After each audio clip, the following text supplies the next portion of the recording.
When you picture a narcissist, your mind likely goes to the stereotype, the grandiose, loud, and openly arrogant individual demanding attention. But that image is incomplete.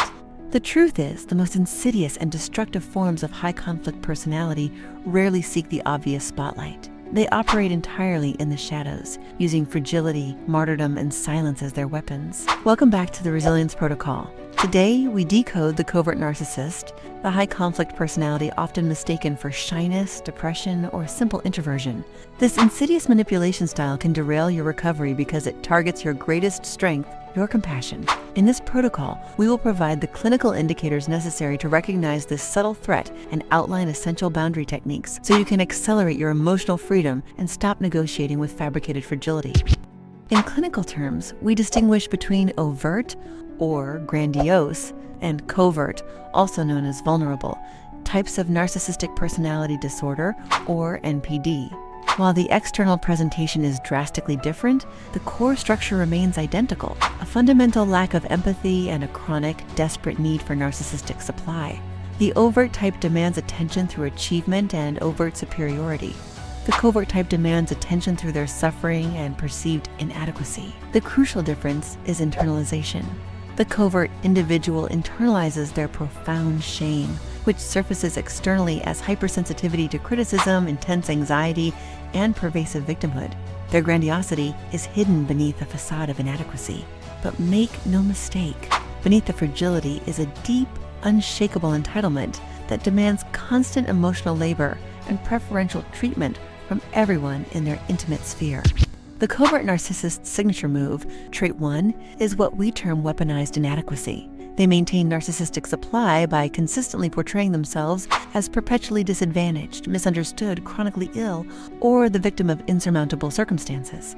They are essentially the person who always has a bigger, more complicated problem than you, ensuring the emotional spotlight never shifts away from their suffering.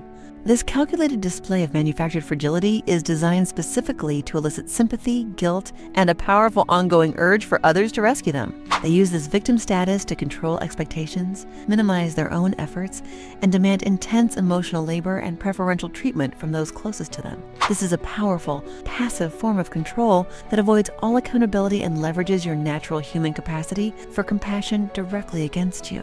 Trait 2 is their intense, yet hidden passive envy and resentment. The covert narcissist cannot tolerate genuine happiness or success in others because it cruelly exposes their own internal festering void and sense of failure. Since overt displays of hostility contradict their victim identity, this resentment is always covert. They view anyone thriving, especially those they are close to, as a direct threat, fueling silent rage and bitter jealousy. This envy manifests primarily through malignant gossip. This is not just harmless rumor, it's a subtle form of character assassination and sabotage. They might share seemingly innocent concerns about you, or gently critique your achievements under the guise of caring support or gentle observation. The purpose is deliberate, to chip away at your reputation and confidence, ensuring their manufactured image as the suffering, pure, misunderstood soul remains utterly intact while minimizing your success. Driven by an extremely fragile core self-esteem, the covert narcissist requires chronic, constant validation. They will frequently seek assurance about their value, their actions, or their health, creating an exhausting, high-intensity emotional demand for those involved. This need is relentless and consuming, serving only to focus all energy back onto them. The core difficulty is that they immediately dismiss or reject any reassurance you offer, often spinning back into self-pity or claiming, "You don't really understand." This recycling of need ensures they remain the perpetual emotional focus. This constant cycle of demanding emotional energy only to reject it is profoundly draining, leading to severe emotional exhaustion and mental fatigue for partners or family members who attempt to meet their impossible needs. Now for the behavioral protocol. The CN relies heavily on passive-aggressive communication because it allows them to express hostility without ever facing accountability. Concrete examples include the silent treatment, procrastination on shared responsibilities, feigned forgetfulness regarding important dates or tasks, and the infamous curt fine delivered with a dramatic sigh designed to guilt or punish you. Crucially, they use ambiguity as a potent tool for gaslighting. By never clearly committing to an agreement or explicitly expressing intent, They can always deny malicious motivation later. They can simply claim you misunderstood their vague meaning, shifting the burden of confusion and failure back onto you. This allows them to evade responsibility, maintain their image as harmless, and continuously erode your perception of reality. Why are covert narcissists so incredibly hard to spot? Because their behaviors are often misidentified, mistaken for genuine shyness, clinical depression, or traits associated with highly sensitive persons or HSPs. A trauma survivor might rationalize their behavior, thinking they are just hurting, or they can't help their anxiety, which prompts further attempts at emotional rescue.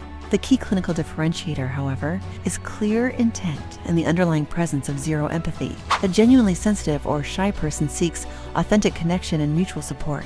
The covert narcissist's vulnerability is strictly performative. It serves an exploitative motive designed to extract supply, not to foster mutual well-being. Recognizing this profound difference in motivation is the crucial step in accelerating your trauma recovery. If you recognize these patterns, the recovery path shifts immediately to protection. You must establish firm, protective boundaries. Warning: direct, emotional confrontation with a covert narcissist is counterproductive. It triggers profound narcissistic injury, leading to disproportionate, silent rage and destructive escalation that simply pulls you deeper into the drama cycle. The primary clinical defense mechanism we recommend against this personality type is the gray rock method. You must consciously become boring, unreactive, and emotionally uninvested. Your goal is simple: starve the covert narcissist of the narcissistic supply they derive from drama, sympathy, pity, or your emotional reaction. When they receive nothing emotionally stimulating from you, no reaction, no rescue, they will eventually seek supply elsewhere. This technique is essential for emotional self-preservation and establishing space for healing. How do you implement gray rock when they use a classic pity play or guilt trip?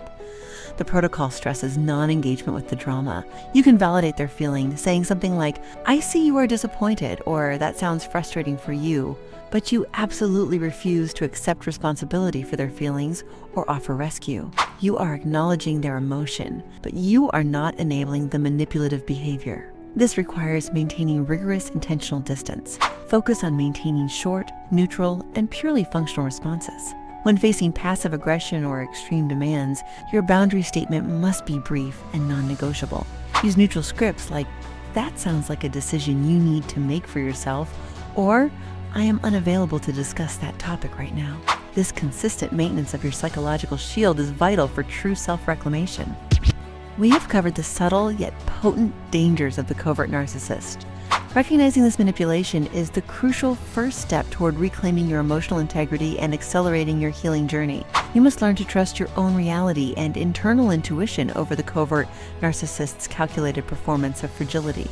Remember, healing begins when you stop negotiating reality with those who are committed to manipulation.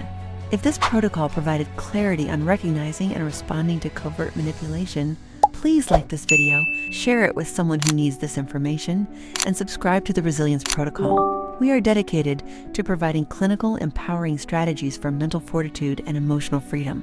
Check the description below for links to our advanced resources on setting boundaries and navigating trauma recovery. Thank you for joining us in accelerating your resilience.